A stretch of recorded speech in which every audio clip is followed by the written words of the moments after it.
김준호는 서울 마포의 낡은 오피스텔에서 혼자 살고 있었다. 38살, 백엔드 엔지니어로 일하며 사람들과의 거리를 일정하게 유지하는 사람이었다. 동료들은 그를 성실하다고 평가했지만 동시에 너무 조용하다고 말했다. 회식 때에도 그는 술잔을 비우지 않았고 퇴근 후에도 연락이 끊겼다. 하지만 아무도 그를 이상하게 생각하지 않았다. 그런 사람들도 필요하다고, 조직 안에서는 늘 말이 많지 않은 사람이 버팀목이 된다고 여겨졌기 때문이다. 준호 자신도 그렇게 생각했다. 과한 친밀함은 피로를 낳고 피로는 실수를 낳는다. 실수는 결국 누군가를 다치게 만든다. 그는 누군가에게 상처를 주지 않기 위해 거리를 유지했다. 그것이 살아남는 방법이었다. 아내가 세상을 떠난 지 3년이 지났다. 그는 장례식 후에도 울지 않았다. 대신 문서를 정리하고 계좌를 잡고 남은 옷을 기증했다. 아내의 사진은 컴퓨터 폴더에 넣어두었고 그 폴더는 더 이상 열리지 않았다. 친구들이 몇 번 연락을 했지만 그는 약속을 잡지 않았다. 괜찮다고만 말했다. 괜찮다는 말이 습관이 되었고 어느 순간 진심처럼 들렸다. 하지만 그 괜찮음 속에는 깊은 공백이 있었다. 그는 그 공백을 메우기보다는 그냥 함께 사는 법을 배웠다. 공백도 익숙해지면 일상이 된다. 일상이 되면 고통은 조금 덜하다. 그의 하루는 정확했다. 오전 8시에 출근하고 점심은 혼자 먹고 오후에는 코드 리뷰를 마친다. 집으로 돌아오면 TV를 켜지도 않고 노트북을 열었다. 개인 프로젝트를 하며 시간을 보냈다. 코드의 줄이 늘어날수록 마음은 안정됐다. 세상과의 거리를 데이터로 대신 메우는 듯했다. 사람과 부딪히지 않아도 기능은 작동했고 코드는 배신하지 않았다. 오작동이 생기면 원인을 찾고 수정하면 그만이었다. 사람의 감정보다 훨씬 단순했다. 그래서 그는 기계와의 대화를 더 선호했다. 서울은 빠르게 움직였다. 거리의 사람들은 늘 급했고 회사의 시간도 숨이 차게 흘렀다. 하지만 준호는 서두르지 않았다. 그는 늘 일정한 속도로 걸었다. 남들보다 늦게 가도 괜찮았다. 대신 실수하지 않았다. 성과가 크지 않아도 불평하지 않았다. 자신에게 주어진 자리를 지키는 것, 그것만으로도 충분하다고 생각했다. 부모님은 지방에 계셨다. 어머니는 가끔 전화를 걸어 건강을 물었고 준호는 괜찮다고만 대답했다. 어머니는 더 묻지 않았다. 아들이 말을 아끼는 이유를 이미 알고 있었기 때문이다. 그는 어머니에게 걱정을 끼치고 싶지 않았다. 대화는 짧았고 그 짧음이 오히려 편안했다. 서로의 삶을 깊이 묻지 않아도 여전히 연결되어 있다는 사실만으로 충분했다. 그가 사는 오피스텔은 오래된 건물이었다. 벽은 얇고 복도는 늘 조용했다. 택배 알림음이 들리고 엘리베이터 문이 열릴 때의 소리만이 하루의 리듬을 만들었다. 가끔 옆집의 TV 소리가 희미하게 새어나왔지만 그는 신경 쓰지 않았다. 익숙한 소음은 외로움을 덜어주기도 했다. 아무 소리도 없는 밤보다 누군가의 기척이 있는 밤이 낫다고 생각했다. 그의 방은 정리되어 있었다. 책상 위에는 노트북, 커피잔, 그리고 메모장 하나뿐이었다. 메모장에는 짧은 문장이 적혀 있었다. 오늘도 무사히. 그 문장은 매일 아침 그가 스스로에게 남긴 인사였다. 특별한 목표 없이, 문제 없이 하루를 끝내는 것이 그의 유일한 바람이었다. 누군가는 그것을 무기력이라고 부를지도 모른다. 하지만 준호에게 그것은 생존이었다. 삶은 거창한 도전이 아니라 작은 반복으로 이루어진다는 걸 그는 알고 있었다. 가끔 회사 후배들이 물었다. 선배는 외롭지 않아요? 준호는 대답하지 않았다. 대신 커피를 한 모금 마시고 웃었다. 그 웃음은 대답이기도 했다. 외로움은 없어지지 않는다. 다만 관리할 수 있을 뿐이다. 그는 외로움을 관리하는 법을 잘 아는 사람이었다. 일정한 리듬으로 일하고 약속을 줄이고 감정을 통제하는 것. 그것이 그가 세운 질서였다. 질서를 지키면 흔들리지 않는다. 흔들리지 않으면 무너지지 않는다. 그의 일상은 그렇게 유지됐다. 주말에도 크게 다르지 않았다. 빨래를 돌리고 식단을 정리하고 온라인 뉴스 헤드라인을 훑었다. 세상은 늘 복잡했다. 사람들은 분노했고 누군가는 상처받았고 누군가는 사라졌다. 준호는 그 뉴스를 지나쳤다. 세상은 바뀌지 않는다. 그가 할 수 있는 일은 자신을 유지하는 것뿐이라고 믿었다. 하지만 그날 밤 작은 변화가 찾아왔다. 평소와 다름없이 모니터 앞에 앉아 로그를 정리하던 중 초인종이 울렸다. 소리는 일정했고 규칙적으로 반복됐다. 늦은 밤이었다. 배달이나 택배일 가능성은 거의 없었다. 스팸이거나 실수일지도 몰랐다. 그는 잠시 손을 멈추고 귀를 기울였다. 초인종은 멈추지 않았다. 일정한 간격으로 마치 누군가가 기다림을 견디지 못하는 듯한 리듬으로 울렸다. 그 순간 준호의 머릿속에는 오래전의 문장이 떠올랐다. 누군가가 도움을 청할 때 외면하지 말자. 그 문장은 아내가 생전에 자주 하던 말이었다. 그는 그 말을 떠올리며 이 소리가 단순한 장난이 아닐 수도 있다는 생각에 스쳤다. 이 도시는 누군가의 외침이 쉽게 묻히는 곳이었다.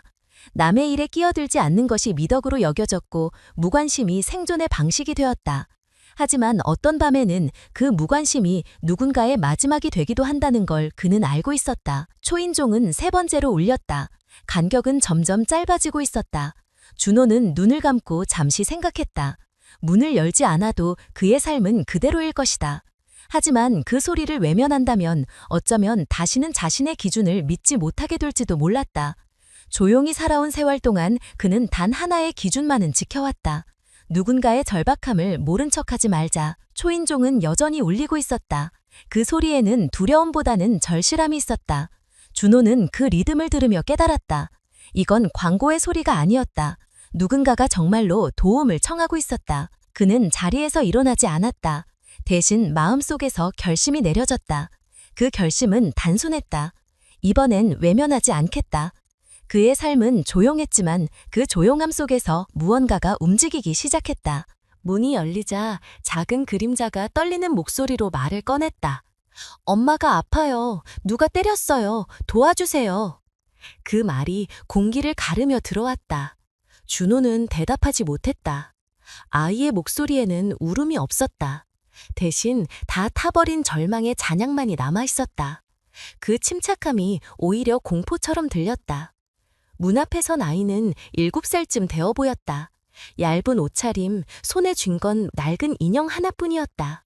하지만 준호는 아이의 외형보다 그 눈빛을 먼저 봤다. 공포를 넘은 피로, 그리고 어린 나이에 어울리지 않는 단단함. 그는 한동안 말이 나오지 않았다. 아이의 입에서 나온 단어들이 머릿속에서 천천히 정리되었다. 엄마가 맞았다. 도와달라. 이 단어들은 그가 늘 피하려고 했던 세상의 진짜 온도였다.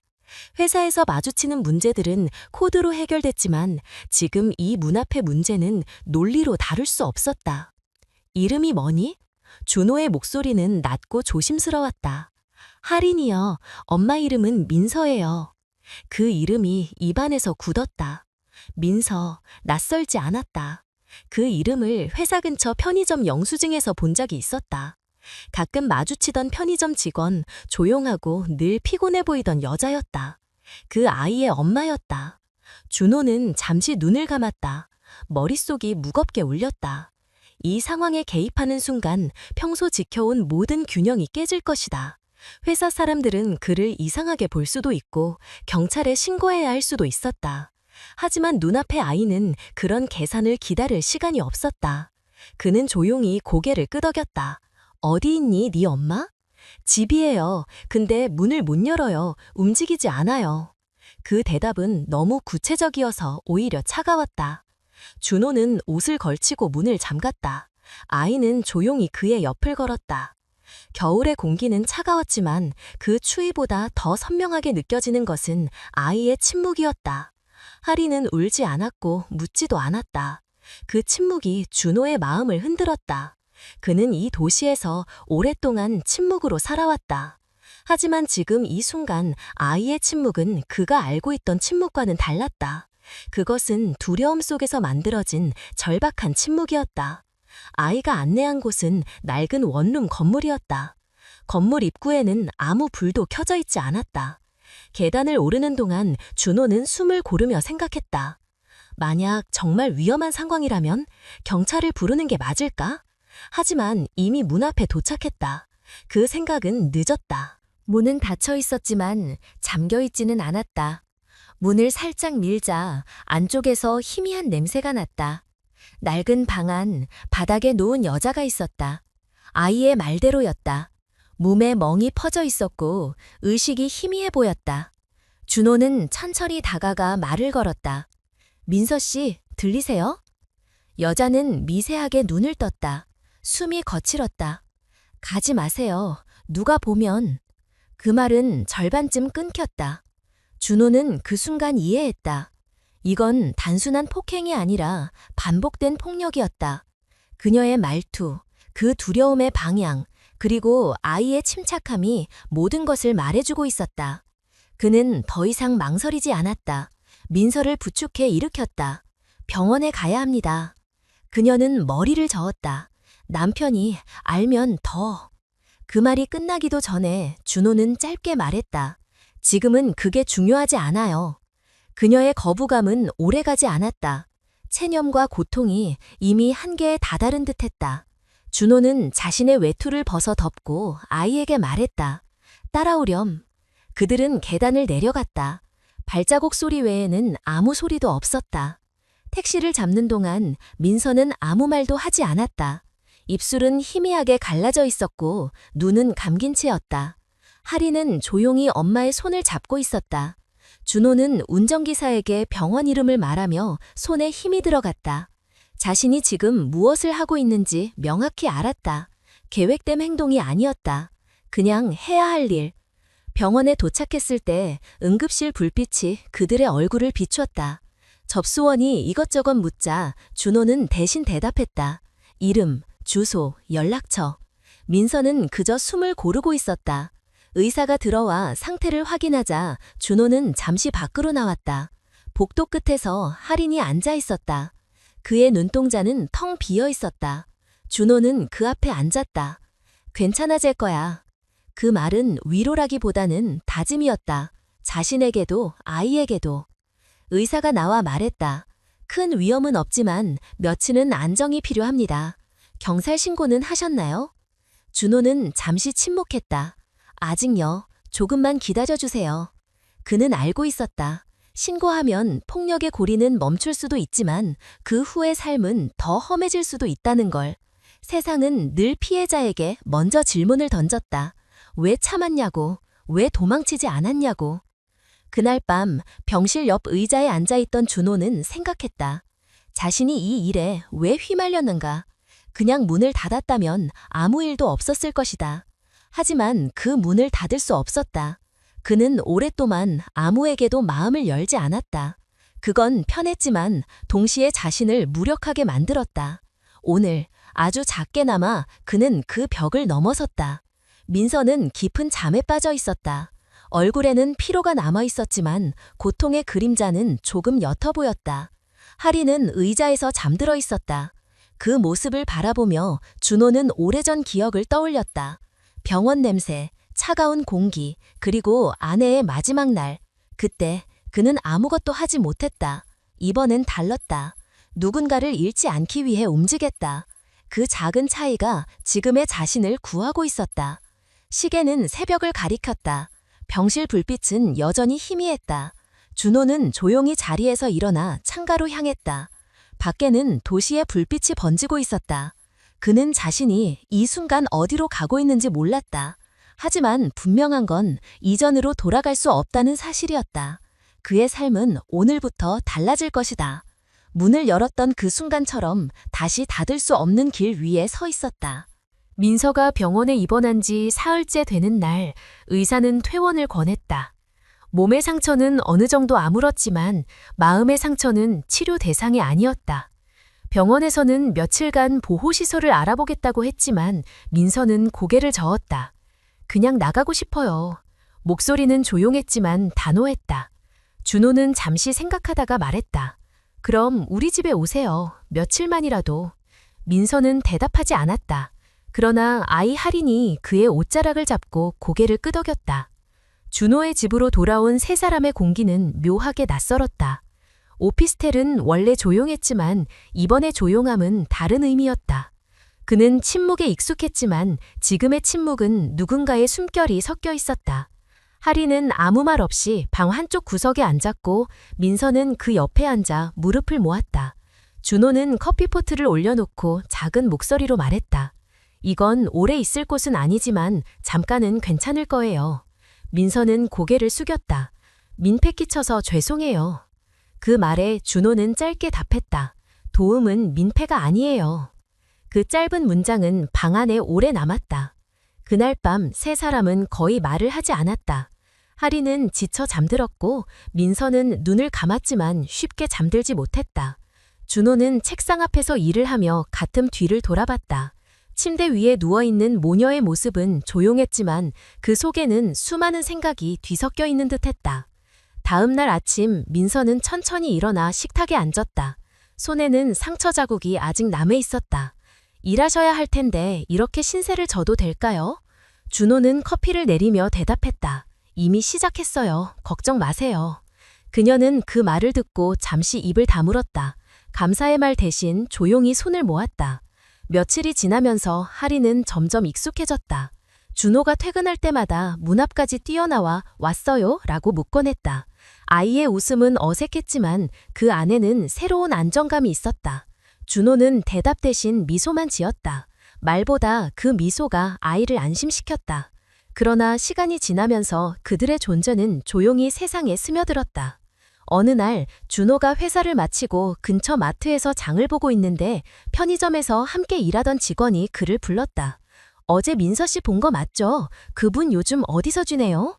준호는 대답을 피했다. 잘 모르겠어요. 직원의 시선은 의미심장했다. 남편이 난리래요. 사람들한테 계속 찾고 다닌대요. 그 말이 귓가에 남았다. 준호는 집으로 돌아오면서 생각했다.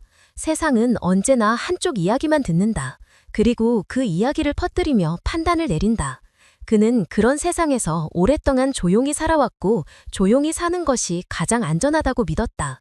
하지만 지금은 그 침묵이 누군가를 다시 위험 속으로 밀어넣을 수도 있다는 걸 알고 있었다. 그날 밤 민서는 갑자기 말했다. 오늘 낮에 전화가 왔어요. 누구한테요? 그 사람이요. 번호를 바꿨는데도 어떻게 알았나 봐요. 그녀의 손이 떨리고 있었다. 이제 그만해야 하는데 자꾸 무섭네요. 준호는 그 말에 대답하지 않았다. 대신 노트북을 닫았다. 그리고 천천히 말했다. 무서워도 이번엔 도망치지 말아요. 민서는 눈을 내리깔았다. 그 말이 맞는 걸 알았다. 하지만 세상은 그렇게 단순하지 않았다. 폭력은 단순히 손찌검으로 끝나지 않았다. 그것은 사람의 자존감, 명예, 사회적 위치를 모두 찢어놓는 일이었다. 남편은 지역 커뮤니티에서 이미 떠들고 있었다. 아내가 다른 남자 집에 들어갔다. 그 말은 단 몇 시간 만에 사실처럼 퍼졌다. 다음 날 민서는 마트에서 식료품을 사다가 낯선 시선을 느꼈다. 계산대의 직원이 은근히 속삭였다. 그 사람 맞지 않아? 그 기사에 나온. 그녀는 아무 말도 하지 않았다. 대신 고개를 숙였다. 돌아오는 길 하리는 조용히 엄마의 손에 잡았다.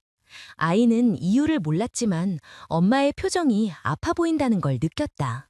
집에 돌아왔을 때 준호는 그녀의 얼굴을 보고 모든 걸 알았다.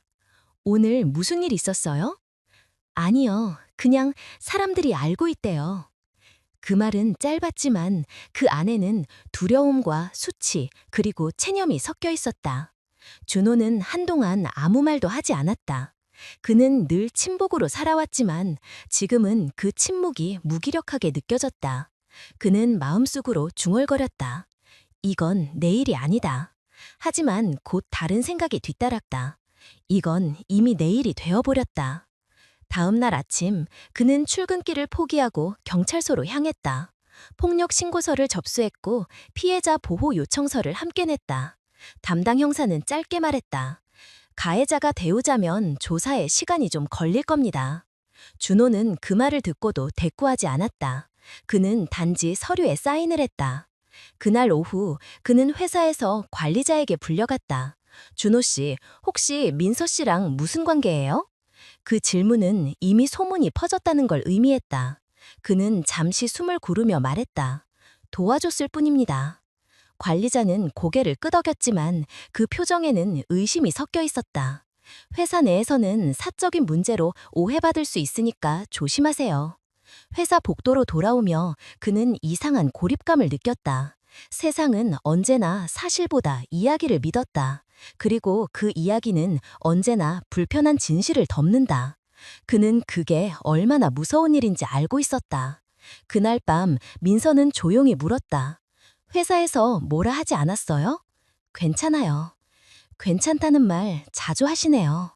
그 말에 준호는 웃지 않았다. 그는 그 단어가 이제는 자신에게도 버거운 위로가 되었다는 걸 느꼈다. 그날 이후 세 사람의 일상은 변했다. 문 밖의 세상은 여전히 차가웠고 그 차가움이 조금씩 안으로 스며들고 있었다. 하지만 그 안에서도 작은 변화가 있었다. 할인이 학교 숙제를 하며 말했다. 우리 여기 오래 있을 수 있어요? 민서는 대답하지 못했다. 대신 준호가 천천히 말했다. 괜찮을 거야, 아직은. 그 말 속에는 확신보다는 책임이 있었다. 그는 그 책임이 무엇을 의미하는지 알고 있었다. 세상은 그들을 쉽게 용서하지 않을 것이다. 하지만 그는 더 이상 도망치지 않기로 했다. 침묵으로는 아무것도 지킬 수 없다는 걸 알았으니까. 밤이 깊어지자 민서는 불 꺼진 방 안에서 혼잣말을 했다. 내가 여기에 머무는 게 누군가에게는 죄처럼 보이겠죠. 그녀의 말은 허공으로 흩어졌지만 준호는 들었다. 그는 대답하지 않았다. 대신 조용히 불을 끄지 않은 거실에 앉아 있었다. 그의 손에는 회사에서 받은 경고장이 있었다. 사적인 문제로 인한 불필요한 소문은 회사 이미지에 영향을 줍니다. 그 문장은 명령처럼 보였지만 준호는 그것을 거절의 신호로 읽었다. 그는 천천히 종이를 접었다. 그리고 자신에게 말했다. 나는 이걸 선택했어. 그게 어떤 결과든. 그날 밤 세 사람은 서로 다른 침묵 속에서 잠들었다. 밖의 세상은 여전히 그들을 향해 속삭였지만 그 속삭임이 더 이상 그들의 삶을 흔들지 못했다. 그들은 이미 서로의 선택 안에 있었다. 며칠 동안은 아무 일도 일어나지 않았다. 하지만 평온이라는 단어는 늘 짧게 끝났다. 그 주 금요일 저녁, 준호가 퇴근하려는 순간 휴대전화가 울렸다. 모르는 번호였다. 잠시 망설였지만 받았다. 김준호 씨 맞죠? 민서 남편입니다. 낮고 눌러 담은 목소리였다. 좋게 얘기하자고요. 아내를 돌려보내주세요. 그는 대답하지 않았다. 상대의 말은 계속 이어졌다. 당신이 뭔데 우리 가정을 망쳐요. 사람들 다 알게 됐어요. 내 아내가 어떤 사람인지, 당신이 뭘 했는지도. 그 말 속엔 분노보다 조롱이 섞여 있었다. 준호는 전화를 끊었다. 손끝이 차가웠다. 그날 밤 집으로 돌아오자 민서는 이미 알고 있었다. 그 사람 전화했죠? 준호는 고개를 끄덕였다. 그는 멈출 생각이 없어요. 민서는 입술을 깨물었다. 그 사람은 늘 그래요. 자기가 피해자라고 믿어요. 그날 이후 전화는 반복됐다. 욕설, 협박, 때론 웃음 섞인 말투. 준호는 전화를 받지 않았다. 하지만 그 침묵이 상황을 멈추게 하진 않았다. 다음 날 회사 앞에서 나치갑 얼굴이 그를 기다리고 있었다. 민서의 남편이었다. 몸집이 크고 얼굴에는 억눌린 분노가 가득했다. 김준호 씨 맞죠? 무슨 일입니까? 무슨 일이냐고요? 내 아내가 당신 집에 있잖아요. 그 애까지 데리고. 그녀가 원한 겁니다. 원했다고요? 당신이 꼬시먹겠죠. 남의 가정에 끼어들면 기분이 좋아요? 그의 목소리는 점점 커졌다. 사람들의 시선이 모였다. 준호는 짧게 말했다. 지금은 공공장소입니다. 이런 얘긴 여기서 하지 맙시다. 남편은 냅다 소리쳤다. 겁나서 그래요? 진실은 다 드러날 겁니다. 당신이 내 아내한테 무슨 짓을 했는지. 그 말이 끝나자 보안 요원이 다가왔다. 상황은 금세 정리됐지만 이미 소문은 퍼졌다. 회사 메신저에선 속삭임이 이어졌다. 그 일 때문이래. 안에 있는 여자랑. 그래도 그 사람이 그런 일 할 사람이야? 의심과 동정이 뒤섞였다. 그날 밤 준호는 아무 말 없이 앉아 있었다. 민서는 손을 꽉 쥔 채 말했다. 미안해요. 나 때문에. 그는 고개를 저었다. 이건 당신 탓이 아니에요. 하지만 그는 알고 있었다. 세상은 언제나 약자의 편을 들어주는 척하면서 결국 비난의 화살을 약자에게 돌린다는 것을. 며칠 후 경찰서에서 연락이 왔다. 가해자가 진술을 요구했습니다. 직접 만나서 조정 절차를 밟으시겠습니까? 준호는 잠시 침묵했다. 필요하다면요. 조정실은 작고 냉정했다. 마주 앉은 남자는 여전히 분노로 가득했다. 경찰관이 중간에서 말했다. 서로 폭언 없이 대화만 하시죠. 남편이 먼저 입을 열었다. 내 아내가 날 떠난 이유가 뭐라고 생각해요? 내가 때렸다고요? 거짓말이에요. 그 여자는 불쌍한 척하는 천재예요. 준호는 차분하게 말했다. 그녀의 몸을 봤습니다. 거짓말이 아니었습니다. 남편은 비웃었다. 그래서 영웅이라도 된 기분입니까? 순간 공기가 멈췄다. 준호는 고개를 들었다. 아니요, 그냥 사람이라서 한 일입니다. 그 말에 남편은 주먹을 움켜쥐었다. 경찰관이 제지하며 말했다. 여기서 폭력은 안 됩니다. 그 조정은 결론 없이 끝났다. 그러나 그날 이후로 더 깊은 그림자가 드리워졌다.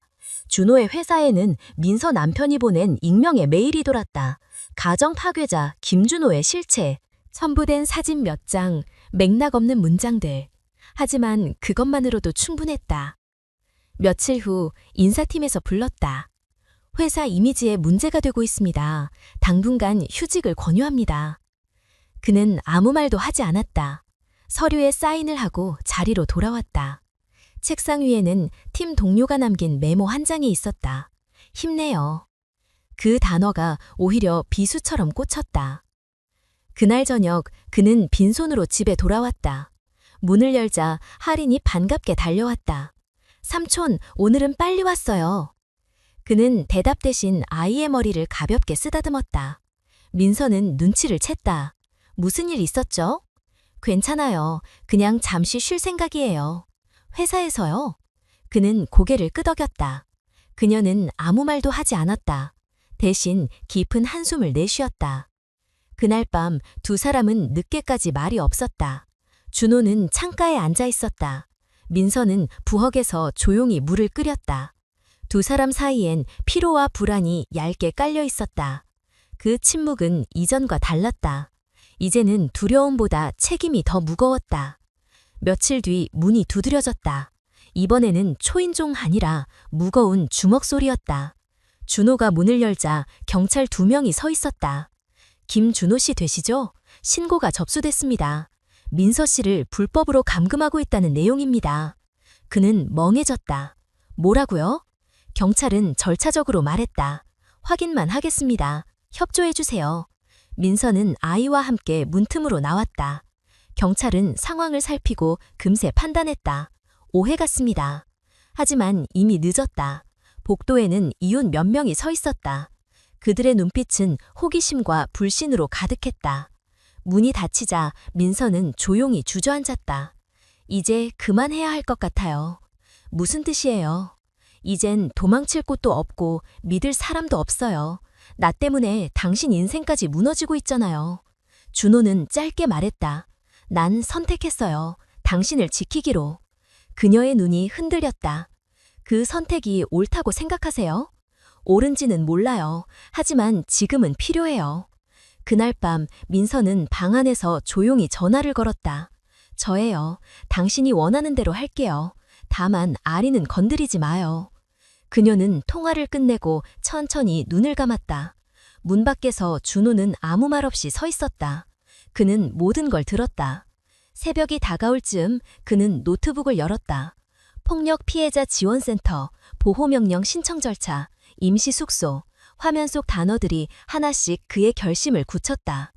그는 자신이 이 일의 끝을 모른다는 걸 알았다. 하지만 한 가지는 분명했다. 이 상황이 계속되면 누군가는 다시 다칠 것이다. 그는 조용히 방 문을 두드렸다. 민서 씨, 내일 아침에 같이 갑시다. 어디로요? 보호시설로요.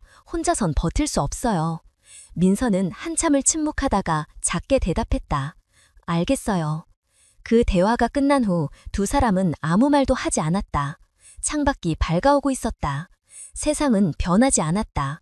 그러나 그들 안에 무언가는 분명히 움직이고 있었다.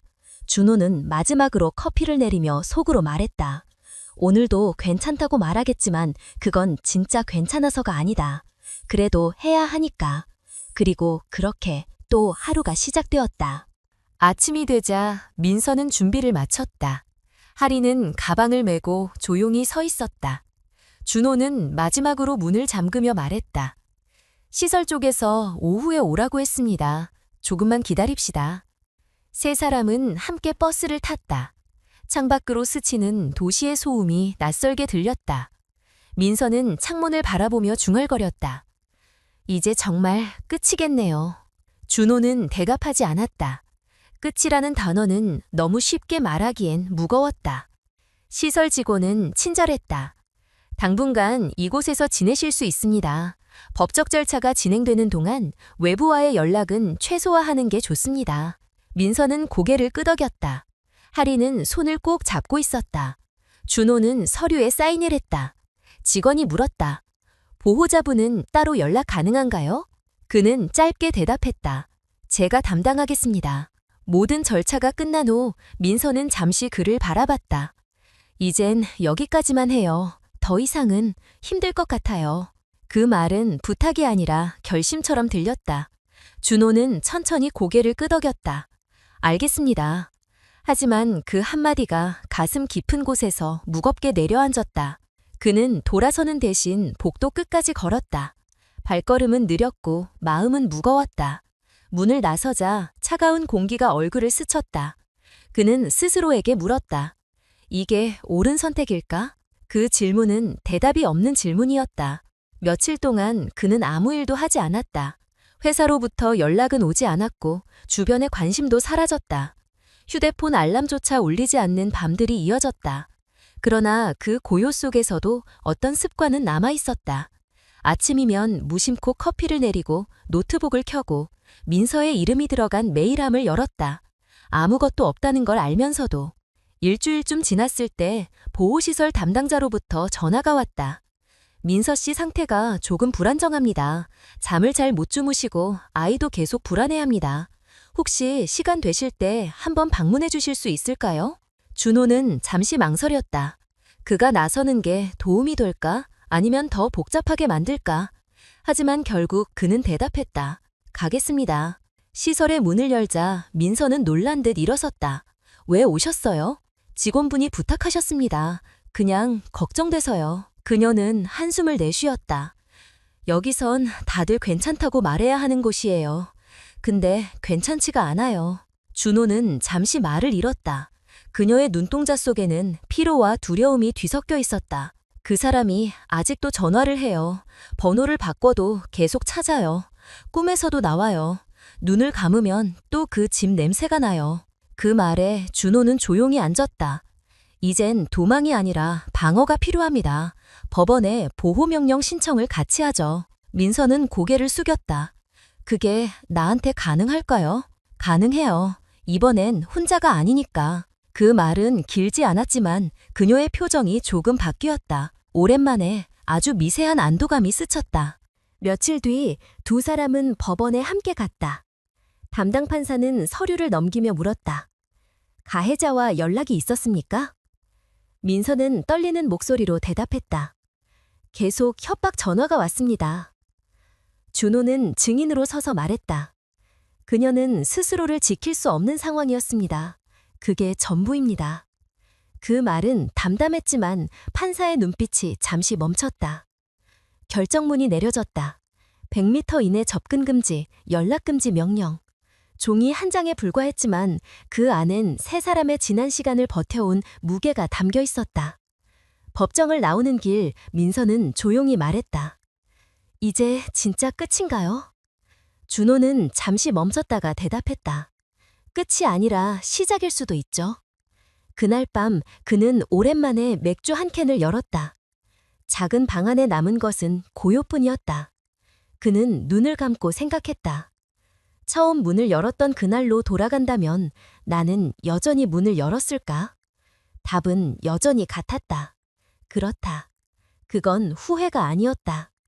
며칠 후 민서가 전화를 걸었다. 오늘 상담사님이 그러시더라고요. 나를 지키는 건 죄가 아니라고요. 근데 이상하죠. 아직도 죄책감이 들어요.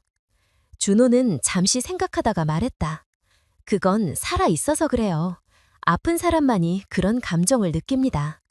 그녀는 짧게 웃었다. 그 말 위로가 되네요. 통화가 끝난 후 그는 잠시 휴대폰을 내려놓았다. 그 순간 깨달았다. 자신이 민서를 돕는 일은 단순한 보호가 아니라 자신에게도 구원이 되고 있었다는 걸. 누군가를 위해 움직이는 일, 그것이 그를 다시 살아있게 만들었다. 그날 밤 그는 작은 메모를 꺼내 한 문장을 썼다. 누군가를 구하는 일은 결국 나를 구하는 일이다. 그 문장은 낯설었지만 동시에 가장 솔직한 고백이었다. 시간이 조금 더 흘렀다. 민서와 하리는 새로운 집을 구했다. 보호시설에서 소개해준 임시 거주지였다. 준호는 이사를 도왔다. 짐을 옮기고 난 뒤 하린이 말했다. 삼촌, 우리 이제 여기서 살아요. 엄마가 웃어요. 그 말에 그는 미소를 지었다. 아이의 말에는 어떤 위선도 없었다. 그저 사실이었다. 민서는 마지막 짐을 정리하며 말했다. 이제 진짜 괜찮아요. 덕분이에요. 그녀의 눈빛엔 평온이 있었다. 준호는 고개를 끄덕였다. 괜찮다는 말, 이번엔 진짜 같네요. 그녀는 조용히 웃었다. 그 말, 이제 믿어도 되겠죠? 그날 밤 그는 돌아오는 길에 오래된 카페에 들렀다. 커피를 마시며 휴대폰을 열었다. 메일함에는 회사로부터의 연락이 와 있었다. 복귀 가능하십니다. 내부 조사가 종료되었습니다. 그는 짧게 답장을 썼다. 며칠 후 복귀하겠습니다. 밖으로 나와 하늘을 올려다봤다. 도시의 불빛은 여전히 차가웠지만 그 속에서 그는 더 이상 혼자가 아니었다. 누군가를 위해 내민 손이 결국 자신을 이 자리까지 데려왔다는 걸 이제는 알고 있었다. 그는 다시 마음속으로 중얼거렸다. 오늘도 괜찮아요. 그리고 내일도 괜찮을 겁니다.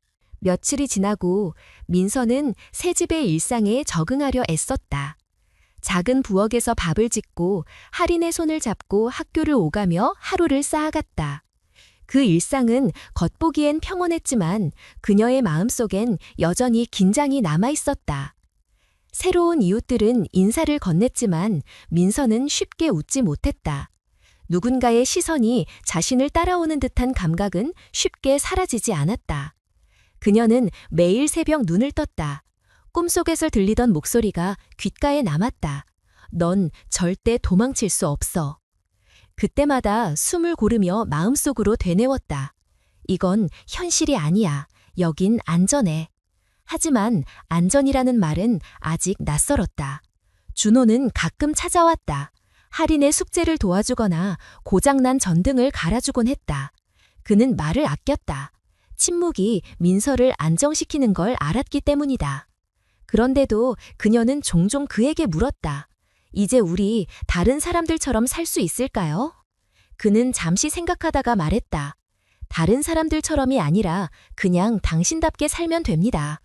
그 말이 위로인지 현실인지 알 수 없었지만 민서는 그 문장을 오래 곱씹었다. 며칠 뒤 민서는 근처 카페에서 일자리를 얻었다.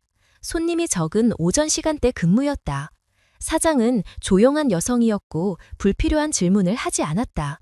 민서는 그게 마음에 들었다. 커피 향이 가득한 공간에서 그녀는 잠시 과거를 잊을 수 있었다.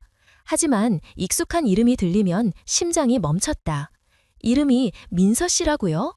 고객의 말이 평범했음에도 그녀는 순간 얼어붙었다. 그 이름이 아직 세상 어딘가에서 불안의 신호처럼 들렸다. 그날 퇴근길 그녀는 문득 뒤를 돌아봤다. 아무도 없었지만 발걸음이 느려졌다. 그때 전화가 울렸다. 준호였다. 오늘 하루 어땠어요? 괜찮았어요. 근데 아직 좀 이상해요. 사람들 사이에 있는 게. 천천히 하세요. 하루에 조금씩만이라도요. 그녀는 고개를 끄덕였다. 그 짧은 통화가 하루를 버티게 했다. 시간은 흘렀다. 어느새 봄이 왔고 할인의 생일이 다가왔다. 민서는 작은 케이크를 사서 집으로 돌아왔다. 촛불을 켜자 할인이 웃으며 말했다. 엄마, 우리 진짜 새 출발한 거죠? 그 말에 민서는 잠시 말을 잃었다. 새 출발이란 말은 단순한 희망이 아니라 스스로를 설득하기 위한 주문 같았다. 그래, 이제 진짜 새 출발이야. 그녀는 그렇게 대답했지만 속으로는 아직 확신하지 못했다. 며칠 뒤 예상치 못한 일이 일어났다. 경찰서에서 연락이 왔다. 이민서 씨, 전 남편이 조건부 석방됐습니다. 접근 금지 명령은 여전히 유효하지만 혹시 연락이 오면 즉시 신고하십시오. 그녀의 손에서 휴대폰이 떨어질 뻔했다. 목소리가 떨렸다. 그 사람이 나왔다고요? 예, 하지만 당신은 법적으로 보호받고 있습니다. 그 말은 아무 위로도 되지 않았다. 밤이 되자 불면이 시작됐다. 그녀는 다시 꿈을 꿨다. 문을 두드리는 소리, 낯익은 발소리, 그리고 숨막히는 정적. 깨어났을 때 온몸이 땀에 젖어 있었다. 그녀는 창문을 닫고 문을 확인했다. 하리는 아직 자고 있었다. 그 순간 휴대폰에 메시지가 떴다. 번호는 모르는 번호였다. 민서야, 나야, 대화 좀 하자. 그 문장은 과거로부터의 손이었다. 그녀는 바로 준호에게 전화를 걸었다. 그가 연락했어요. 번호를 바꿨는데도.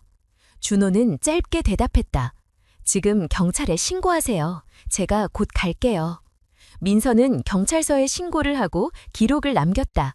담당 형사는 담담히 말했다. 접근금지 위반이면 처벌됩니다. 겁먹지 마세요. 그 말이 얼마나 공허한지 그는 몰랐다. 준호가 도착했을 때 그녀는 테이블에 앉아 있었다. 손은 떨렸고 목소리는 낮았다. 또 시작인가 봐요. 끝난 줄 알았는데. 준호는 조용히 말했다. 이번엔 도망치지 않을 겁니다. 우리에게는 법이 있고 사람들이 있습니다. 그녀는 고개를 떨구었다. 하지만 사람들은 금방 잊어요. 법도 느리고요. 결국 나 혼자 싸워야 하잖아요. 준호는 그 말에 아무 대답도 하지 않았다. 대신 그녀의 앞에 앉아 있었다. 그 존재만으로도 말보다 큰 위로가 되었다. 며칠 후 경찰의 보호 순찰이 시작되었다. 집 앞에는 순찰차가 하루 몇 번씩 지나갔다. 하리는 겁을 먹지 않으려 애썼다. 엄마, 저 사람들은 우리를 지켜주는 거죠? 민서는 미소를 지었다. 그래, 이제는 우리 편이야. 그 말이 거짓이 아니길 바라며. 하지만 세상은 그리 간단하지 않았다. 직장에서 몇몇 손님이 수군거렸다. 저 사람 뉴스에 나온 피해자 아니야? 민서는 아무 말도 하지 않았다. 그러나 그 시선들은 다시 그녀를 과거로 끌어당겼다. 피해자라는 단어는 때로 또 다른 감옥이었다. 그녀는 스스로를 다시 다독였다. 나는 피해자가 아니야. 살아남은 사람이지. 준호는 그런 그녀를 멀리서 지켜보았다. 도움을 주면서도 어느새 거리를 두기 시작했다. 민서는 그걸 느꼈다. 그도 지쳤구나. 그녀는 그를 원망하지 않았다. 너무 오랫동안 누군가에게 기대는 게 미안했다. 하리는 학교에 잘 적응하고 있었다. 친구들과 웃으며 놀고 숙제도 열심히 했다. 하지만 어느 날 선생님이 전화를 했다. 하린이가 오늘 친구들과 싸웠습니다. 이유를 묻자 사람은 바뀌지 않는다고 하더군요. 그 말이 민서의 가슴을 찔렀다. 아이에게조차 상처는 남았다. 밤이 깊어갈수록 민서는 스스로를 단련시키듯 기록을 남겼다. 오늘은 누군가의 말에 흔들리지 않았다. 내일은 더 단단해질 거다. 그 문장을 반복하며 하루를 마무리했다. 며칠 후 준호가 다시 찾아왔다. 내일 방송국에서 인터뷰 요청이 왔어요. 가정폭력 피해자 보호제도에 대해 증언해달라고 하네요. 민서는 놀랐다. 제가요? 당신 이야기가 누군가에게 용기가 될 수도 있습니다. 그녀는 잠시 침묵했다. 하지만 아직 나도 두렵고 완전히 자유롭지도 않은데요. 두려운 사람이 말해야 합니다. 그래야 누군가가 움직이니까요. 그날 밤 민서는 긴 시간 동안 잠을 이루지 못했다. 침대 옆에 앉아 창문 밖을 바라보며 생각했다. 내가 이 이야기를 한다면 누군가는 나를 욕할지도 몰라. 하지만 누군가가 나처럼 울지 않아도 된다면 그건 가치 있는 일이겠지. 그녀는 천천히 고개를 들었다. 그 순간 마음속에서 작지만 단단한 결심이 피어올랐다. 도망이 아니라 드디어 세상으로 나서야 할 때였다. 이번에는 숨지 않기로 했다. 민서는 인터뷰 제안을 받아들이기로 했다. 밤새 고민했지만 결국 결심은 명확했다. 이제는 숨지 않겠다. 그녀는 방송국으로 향했다. 카메라 앞에서 마이크가 켜졌을 때 손이 떨렸지만 시선은 흔들리지 않았다. 기자가 물었다. 당신은 왜 이제야 말하려 결심하셨나요? 민서는 조용히 대답했다. 그동안은 내가 잘못했다고 믿었어요. 하지만 이제는 알아요. 잘못한 건 나를 때린 사람이었어요. 그걸 알게 되기까지 너무 오래 걸렸습니다. 그 말이 나가자 스튜디오 안이 잠시 정적에 잠겼다. 그녀의 목소리는 작았지만 단단했다. 방송이 나간 후 반응은 빠르게 번졌다. 온라인에서는 찬사와 비난이 동시에 쏟아졌다. 용기 있는 사람이다. 왜 이제 와서 말하나? 관심 끌려는 거 아니야? 민서는 댓글을 보지 않으려 했다. 하지만 결국 눈에 들어왔다. 그녀는 잠시 숨을 고르고 휴대폰을 껐다. 다음 날 카페에 출근하자 사장이 조심스레 말을 꺼냈다. 방송 봤어요. 괜찮아요? 민서는 웃으려 했지만 잘 되지 않았다. 괜찮아요. 이제 후회는 없어요. 그러나 손님 몇 명이 그녀를 알아보았다. 낮은 목소리로 속삭이는 소리가 들렸다. 그 사람 맞지? 뉴스에서 본. 그 말이 공기처럼 흘러나왔고 민서는 다시 커피잔을 닦으며 속으로 중얼거렸다. 괜찮아. 이제는 괜찮아. 그날 저녁 준호가 찾아왔다. 오늘 회사에서 당신 인터뷰 봤다는 사람들 많았어요. 반응이 좋았습니다. 좋다니요? 모두가 같은 눈으로 보진 않을 텐데. 그래도요. 당신 이야기를 들은 누군가가 용기를 냈을 수도 있습니다. 민서는 그 말을 곱씹었다. 누군가가 용기를 냈을 수도 있다. 그 가능성 하나가 지금까지의 두려움을 조금은 덜어주었다. 며칠 뒤 한 통의 메일이 도착했다. 방송 보고 연락드립니다. 저도 비슷한 일을 겪었어요. 당신 덕분에 신고할 용기를 냈습니다. 민서는 한참 동안 그 문장을 바라봤다. 자신이 누군가의 시작점이 될 수도 있다는 사실이 믿기지 않았다. 그녀는 조용히 답장을 보냈다. 당신의 용기는 이미 충분합니다. 혼자가 아니에요. 그러나 그로부터 며칠 후 또 다른 메시지가 왔다. 당신 같은 사람 때문에 남자들이 피해본다. 이제 그만해라. 민서는 그 문장을 읽고 잠시 눈을 감았다. 그래, 이게 현실이지. 그녀는 그 문장을 삭제했다. 상처는 깊었지만 더 이상 무너지지 않았다. 시간이 흐를수록 인터뷰의 여파는 점점 커졌다. 몇몇 단체에서 강연 요청이 들어왔다. 준호는 말했다. 부담되지 않겠어요? 처음엔 그럴 거예요. 하지만 누군가는 해야 하잖아요. 그녀는 그 말을 덤덤히 했다. 예전 같았으면 이런 말조차 꺼낼 수 없었을 것이다. 첫 강연 날 민서는 던상 위에 섰다. 앞줄에는 상담사와 사회복지사 그리고 몇 명의 피해자들이 앉아 있었다. 그녀는 종이를 꺼내 들었지만 곧 내려놓았다. 저는 특별한 사람이 아닙니다. 그저 너무 오래 참았던 사람일 뿐이에요. 그녀는 천천히 말을 이어갔다. 폭력은 한순간에 끝나지 않아요. 상처는 시간이 아니라 사람이 치유합니다. 저는 누군가가 나를 믿어줬기 때문에 여기까지 왔어요. 그 말에 눈물을 훔치는 사람이 있었다. 그 순간 민서는 확실히 느꼈다. 자신의 이야기가 누군가에게 닿았다는 걸. 강연이 끝난 뒤 한 여성이 다가왔다. 저도 아직 도망 중이에요. 근데 당신을 보니까 조금 용기가 생겼어요. 민서는 짧게 말했다. 그 용기를 잃지 마세요. 당신의 삶은 아직 끝나지 않았어요. 그 말을 전하면서 자신에게도 같은 말을 하고 있다는 걸 깨달았다. 그날 밤 민서는 집으로 돌아와 오래된 일기를 꺼냈다. 나는 오늘 또다시 세상 앞에 섰다. 아직도 두렵지만 이번엔 도망치지 않았다. 그녀는 그 문장을 천천히 썼다. 그 문장은 선언이 아니라 증명이었다. 며칠 후 방송 제작진으로부터 연락이 왔다. 당신 이야기를 다큐멘터리로 만들고 싶습니다. 민서는 잠시 망설였다. 제 이야기는 끝나지 않았어요. 제작진은 말했다. 그래서 필요합니다. 진행 중인 이야기가 더 사람들에게 닿아요. 그녀는 생각 끝에 대답했다. 그럼 조건이 있어요. 내 이름은 쓰지 말아주세요. 나보다 더 많은 사람들이 나설 수 있게. 다큐멘터리가 방영된 날 세상은 다시 술렁였다. 하지만 이번엔 달랐다. SNS에는 응원의 글이 더 많았다. 그녀 같은 사람이 많다는 걸 잊지 말자. 민서는 조용히 화면을 껐다. 더 이상 세상의 반응이 두렵지 않았다. 그날 밤 준호가 말했다. 당신은 이제 누군가의 상징이 됐어요. 상징이 아니야, 사람이고 싶어요. 그게 당신을 특별하게 만듭니다. 그 말에 민서는 웃었다. 진심이 느껴졌기 때문이다. 며칠 후 할인이 학교에서 돌아왔다. 엄마, 선생님이 TV에서 엄마 봤다고 했어요. 멋지대요. 민서는 잠시 멈췄다. 그래? 창피하지 않았어? 아니요, 자랑스러웠어요. 그 말에 그녀의 눈가가 뜨거워졌다. 아이의 자부심은 그 어떤 칭찬보다 깊었다. 그러나 여전히 세상은 완벽히 변하지 않았다. 뉴스에서는 또 다른 피해자의 이야기가 나왔다. 사람들은 잠시 분노했지만 곧 다른 이슈에 묻혔다.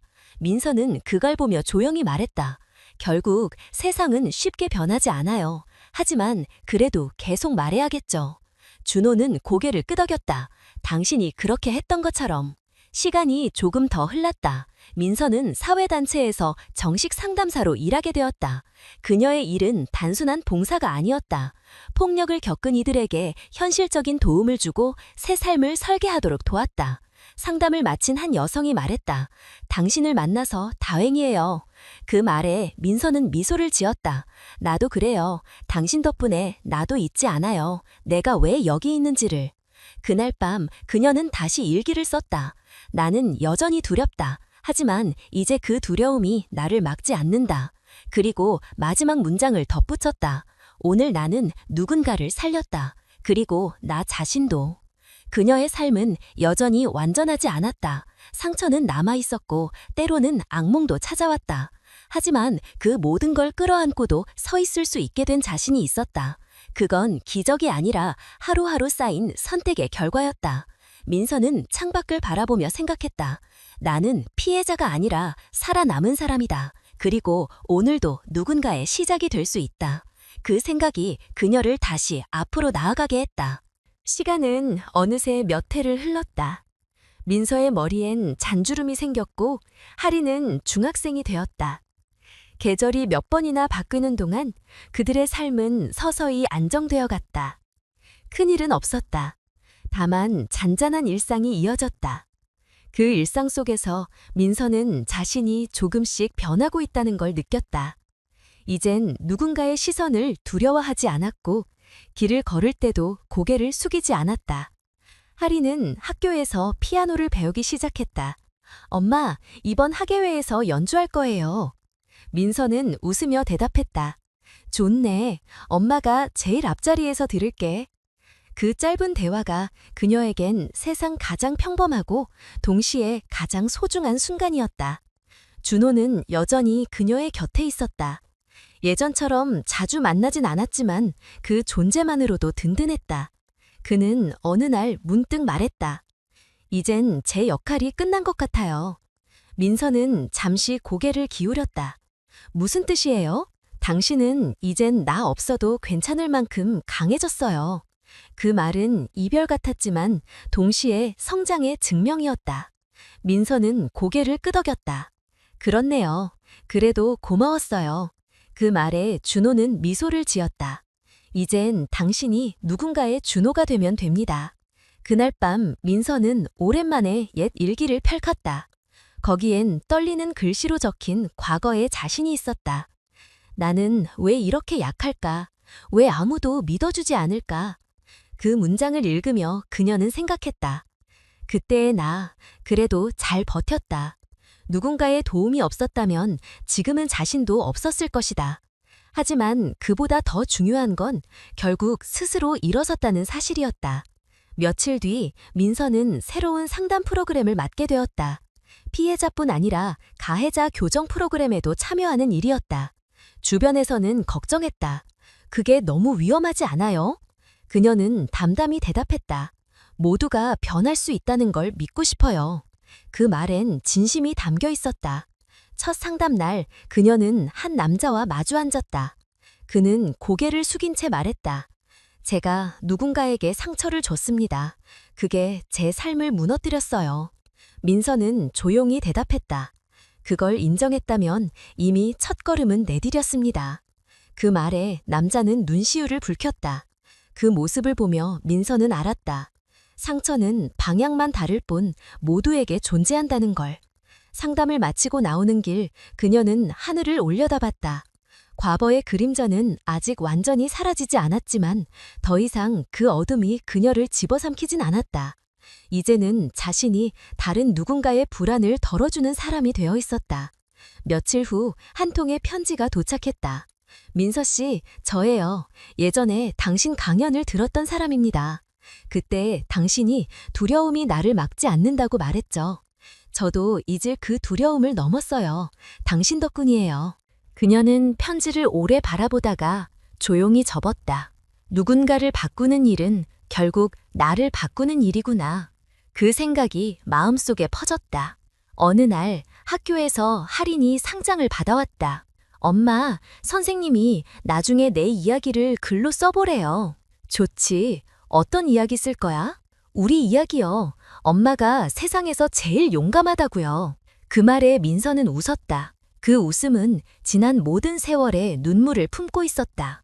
밤이 깊어지자 민서는 창가에 앉아 노트를 폈다. 오늘 나는 내 딸의 눈 속에서 희망을 봤다. 세상은 여전히 완벽하지 않지만 사랑은 여전히 가능하다. 상처는 지워지지 않지만 그것이 나를 정의하지 않는다. 그녀는 마지막 줄을 덧붙였다. 나는 더 이상 과거의 나로 살지 않는다. 그 문장을 적고라서 펜을 내려놓았다. 그녀의 손끝이 조금 떨렸지만 마음은 이상하리만큼 고요했다. 삶은 여전히 무겁고 세상은 여전히 냉정했지만 이제 그녀는 그 속에서 숨을 쉬고 있었다. 며칠 뒤 준호에게서 전화가 왔다. 요즘 잘 지내요? 네, 이제 정말 잘 지내요. 그 말 이제 진짜 같네요. 진짜예요. 고맙습니다. 통화는 짧게 끝났지만 둘 다 알았다. 더 이상 구원이 필요하지 않다는 걸.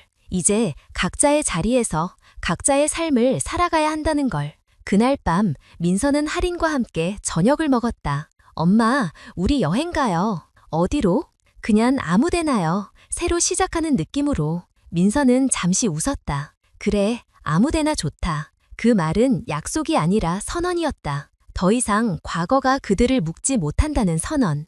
며칠 뒤 두 사람은 작은 가방을 들고 집을 나섰다. 민서는 길 위에서 생각했다. 행복이란 완벽한 순간이 아니라 그 불완전함 속에서 멈추지 않는 용기구나. 그녀는 할인의 손을 잡았다. 따뜻한 체온이 전해졌다. 그 온기는 단순한 사랑이 아니라 서로가 서로를 구해낸 증거였다. 시간은 앞으로도 계속 흘러갈 것이다. 상처는 잊히지 않겠지만 그 상처가 더 이상 그녀의 삶을 지배하지는 않을 것이다. 민서는 조용히 중얼거렸다. 괜찮아요. 오늘도 그리고 내일도. 그 말은 기도처럼 공기 속으로 번졌다. 그녀의 발걸음은 가볍지 않았지만 확실했다. 그 길 끝에 무엇이 있든 이제는 두렵지 않았다. 삶은 여전히 복잡하고 세상은 여전히 불완전하지만 그녀는 알고 있었다. 용기는 완벽해서 생기는 게 아니라 상처투성이의 삶 속에서도 멈추지 않으려는 마음에서 자란다는 걸.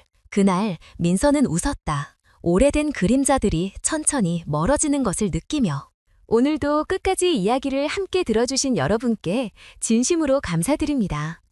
오늘의 이야기를 통해 우리가 잊고 살기 쉬운 마음의 온기를 다시 떠오를 수 있었다면 그 자체로 큰 의미가 있을 것입니다. 누군가의 고통 앞에서 외면하지 않는 용기, 그리고 상처받은 마음이 다시 일어설 수 있도록 지켜주는 따뜻한 시선이 세상을 조금씩 바꾸어갑니다. 이야기 속 인물들이 겪은 고통과 회복의 과정은 결국 우리 모두가 살아가는 현실의 한 조각이기도 합니다. 삶은 때로 냉정하고 힘들지만 그 속에서도 사람의 마음은 여전히 서로를 향해 있습니다. 오늘의 이야기가 여러분의 하루에 작은 위로가 되었기를 바랍니다. 이 채널은 그런 마음을 담아 진심으로 사람의 이야기를 전하고자 합니다. 여러분의 공감과 응원이 저희에게 큰 힘이 됩니다. 이 영상을 보고 마음에 남는 부분이 있었다면 아래에 여러분의 생각을 댓글로 남겨주세요. 서로의 이야기를 나누는 그 한마디가 또 다른 사람에게는 큰 위로가 될지도 모릅니다. 좋아요를 눌러주시면 더 많은 분들께 이야기가 전해질 수 있고 구독을 해주시면 앞으로도 따뜻하고 진솔한 이야기들을 계속 만나실 수 있습니다. 오늘도 함께해 주신 모든 분들께 진심으로 감사드리며 여러분의 삶에도 평안과 따뜻한 봄날이 찾아오기를 바랍니다.